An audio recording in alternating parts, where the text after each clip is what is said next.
વિશ્વામિત્રી નદીમાં જે ગત વર્ષે જે રિસેક્શનિંગ અને ડિસિલ્ટિંગની કામગીરી જે 100 દિવસમાં પૂર્ણ કરેલી હતી, ત્યારબાદ જે નદીનું વહેણમાં જે ઇરોઝન બેંક હોય, જે નદીના વહેણમાં જે ઇરોઝન જે સોફ્ટ બેંક થયા હોય એના પછી જે ઇરોઝન થાય નદીના વહેણના લીધે એમ્બેકમેન્ટનું, એના પ્રોટેક્શન માટેનું સૂચન હતું. નવલાવાલા સાહેબની જે સમિતિનું જે સૂચન હતું રિપોર્ટનું, એ રિપોર્ટના સૂચન મુજબ ગેબેન વોલની કામગીરી સજેશન હતું કે જે પણ બ્રિજ છે આપણા, એના જે ક્રિટિકલ લોકેશન હોય અમુક, એના ઉપર આપણે ગેબેન વોલની કામગીરી શરૂ કરેલ છે.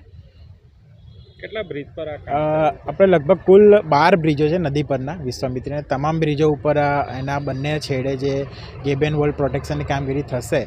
હાલમાં ચોમાસા પહેલાં ચેતક બ્રિજ અને મંગલ પાંડે બ્રિજ ઉપર આ કામગીરી પૂર્ણ કરવાનું આયોજન કરેલ છે. એટલે 2 બ્રિજો અને અન્ય 2 લોકેશનો, ક્રિટિકલ લોકેશનો જે ઇરોઝન થયેલું છે, નવલખી જે કૃત્રિમ તળાવ છે એની પાછળના ભાગે, તેમજ કમાટી બાગની અંદર જે સયાજી જૂ છે, જૂની પાછળના ભાગે જે ઇરોઝન થયેલું છે તેના પ્રોટેક્શન માટે ગેબેન વોલની કામગીરી ચાલુ છે. અચ્છા, આ જે કોન્ટ્રાક્ટ દ્વારા કામ કરવામાં આવે છે, ભવિષ્યમાં પૂરનું પાણી આવશે તો આ વોલ તૂટી જાય કે એના માટે? ના, એનું પ્રોપર ડિઝાઇન સાથે જ કામગીરી કરવામાં આવે છે. એની જે સ્કાવર ડેપ્થ સુધી ની ડિઝાઇન સાથેની કામગીરી કરવામાં આવેલ છે અને ધોવાણ અટકાવવા માટેની જ આ ગેબેન વોલની કામગીરી છે.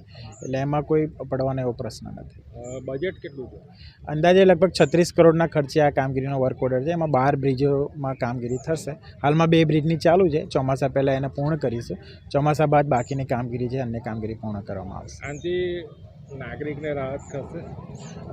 જે ઇરોઝન જે બેંકનું મેં વાત કરી તમને કે નદીની જે કામગીરી રિસેક્શનિંગ ડિસિલ્ટિંગ થયું છે, એટલે એના જે પાળાનું ધોવાણ અટકાવવા માટેની કામગીરી છે, જેથી બ્રિજના કોઈ નુકસાન ના થાય. કે બ્રિજ કનેક્ટિવિટી છે, બંને છેડાની કનેક્ટ કરે છે, ટ્રાફિક વ્યવહાર એની ઉપર ચાલુ છે, એ કનેક્ટિવિટી લોસ ના થાય અને પબ્લિક જે પ્રોપર્ટી છે એને પણ લોસ ના થાય, એના પ્રોટેક્શન માટેની જે કામગીરી છે.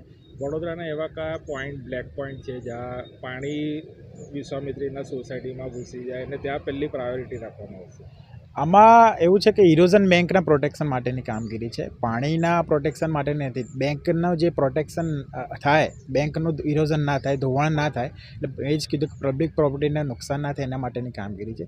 બ્રિજ અને અન્ય ક્રિટિકલ લોકેશનો જે ગવર્મેન્ટ લોકેશન નવલખી કૃત્રિમ તળાવની પાછળ તેમજ સયાજી બાગના જૂની પાછળ એની કામગીરી હમણાં ચાલુ છે.